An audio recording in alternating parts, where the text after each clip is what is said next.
സ്നേഹമുള്ളവരെ, ആദ്യമായിട്ടാണ് നമ്മുടെ ഈ ക്രിസ്മസ് ആഘോഷവേളയിലേക്ക് ഞാൻ കടന്നിരിക്കുക.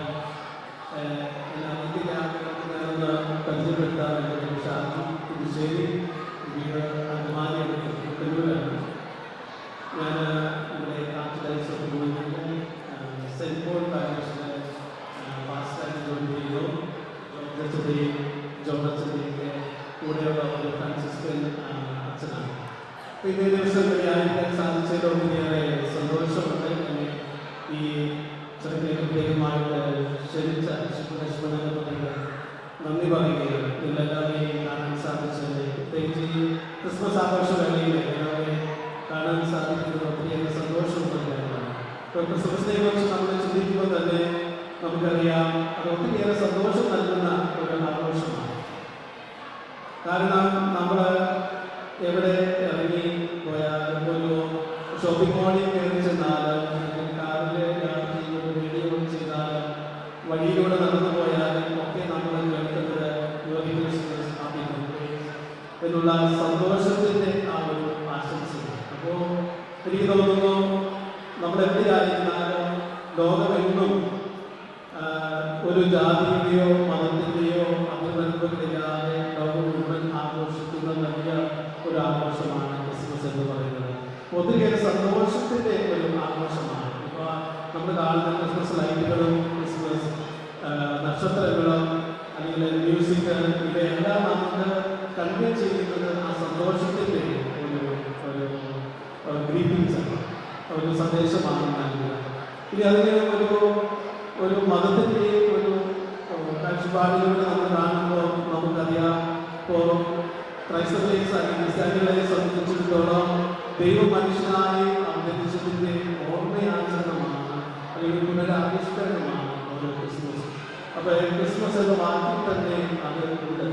ക്രിസ്തുവിനെ മാറ്റിപ്പെടുത്തിക്കൊണ്ട് ക്രിസ്മസ് ഇല്ല. അപ്പോൾ ദൈവം നമ്മോട് കൂടി ആയിരിക്കുന്ന ആ അവസ്ഥ നമ്മൾ ഉൾക്കൊള്ളുന്ന ഒരവസ്ഥയിലേക്ക് നമ്മൾ ആ ഒരു എക്സ്പീരിയൻസിലൂടെ കടന്നു വരുന്നതാണ് യഥാർത്ഥമായ ക്രിസ്മസ് ആഘോഷം എന്ന് പറയുന്നത്. എമ്മാനുവേൽ, ദൈവം നമ്മോട് കൂടിയാണ്. അപ്പോൾ നമ്മൾ വസിക്കുന്ന ആ ദൈവത്തിൻ്റെ സാന്നിധ്യത്തെ തിരിച്ചറിയാനും ആ ദൈവിക സാന്നിധ്യത്തെ മറ്റുള്ളവർക്ക് പകർന്നു നൽകുവാനും കഴിയുമ്പോഴാണ് ഓരോ ക്രിസ്മസ് ആഘോഷവും അർത്ഥപൂർണ്ണമായിട്ട് തീരുക. നമ്മുടെ ഭാരതീയ ആധ്യാത്മികതയുമായിട്ട് ഒത്തിരിയേറെ ബന്ധപ്പെട്ടാവും, അല്ലെങ്കിൽ കണക്റ്റഡായിട്ടുള്ള ഒരു ചിന്തയാണ്. നമ്മൾ ഒരു വ്യക്തിയെ നമ്മൾ ഔദ്യോഗികമായിട്ട് നമ്മൾ ഗ്രീറ്റ് ചെയ്യുന്നത് ഒരു നമസ്കാരം എന്ന് പറഞ്ഞുകൊണ്ടാണ്. അപ്പം അതിൻ്റെ സംസ്കൃത പദത്തിൽ നിന്ന് സംസ്കൃത പദത്തിൽ നിന്ന് വരുന്നൊരു വാക്കാണ് നമസ്കാരം. അതിൻ്റെ അർത്ഥം തന്നെ I respect the divinity in you. അപ്പോൾ നമ്മൾ ഒരു വ്യക്തിയെ നമ്മൾ ആ വ്യക്തിയുടെ മുന്നിൽ നിന്നുകൊണ്ട് കൈകൾ നോക്കി കുട്ടിക്കൊണ്ടാണ് നമസ്കാരം എന്ന് പറയുന്നത്. അപ്പോൾ ആ ഞാൻ ഗ്രഹിക്കുന്ന വ്യക്തിയിലുള്ള ദൈവിക സാന്നിധ്യത്തെ ഞാൻ തിരിച്ചറിഞ്ഞുകൊണ്ട് ആ വ്യക്തിയെ ഞാൻ റെസ്പെക്ട് ചെയ്യും, അല്ലെങ്കിൽ ആദരിക്കും എന്നുള്ളതാണ്. അപ്പോൾ അത് തന്നെയാണ് ക്രിസ്മസിൻ്റെ മഹത്തായ സന്ദേശം.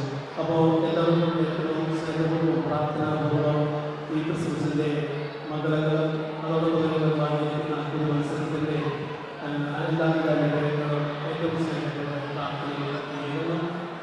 ഇനി എന്നോട് നിങ്ങളുടെ ഭക്ഷണത്തിൽ പ്രാർത്ഥന കാലം ആരംഭിക്കുന്നു എന്ന് പറഞ്ഞിട്ടുണ്ട്.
Thank you.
God bless you all.